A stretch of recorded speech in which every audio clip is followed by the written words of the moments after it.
Желіде жылдам ақпарат тарады, барша көрсін білсін, сақ болсын. Сәлем қымбатты көрермен, назарларыңызда сіз білген және де сіз күткен арна қайта оралды. Біз сізге ең жақсысын ұсынамыз. Жұмысымыз жауапсыз қалмау үшін видеоролик астында подписаться және де лайк түймесін басыңыз. Лайк түймесін басқан қолдарыңыз дерт көрмесін. Ал ендеше бастадым. 28 ақпанға арналған ауа райы болжамы жарияланды. 28 ақпан күні ауа райы қандай болатындығы белгілі болды деп хабарлайды Қазгидромет РМК. 28 ақпан күні ауа райы ығысып бара жатқан циклон және де оның атмосфералық ағындары Қазақстанның көптеген бөлігіндегі ауа райына ықпал етеді. Кей жерлерде жауын-шашын болады, әсіресе қар жауады. Республиканың кей өңірлерінде тұман түсіп, көктайғақ болып, жел күшейеді.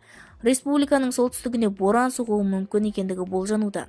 Маңғыстау облысында желдің күші 15-20, кей жерлерде 23 метр секундке дейін жетіп, шаңды дауыл соғады. Ақмола, солтүстік Қазақстан, Павлодар, Қостанай облыстарында боран, тұман, көктайғақ болып, желдің жылдамдығы 15-20 метр секундке дейін жетуі ықтимал.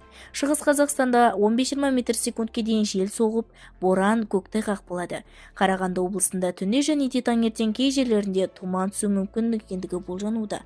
Жамбыл, Түркістан, Қызылорда облыстарында кей жерлерде тұман болып, желдің күші секундына 15-20 метрге дейін жететіндігі болжануда.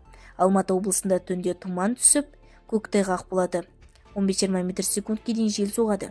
Атырау облысының басым бөлігінде күндізі жел 15-20 метр секундке дейін күшеюі мүмкін.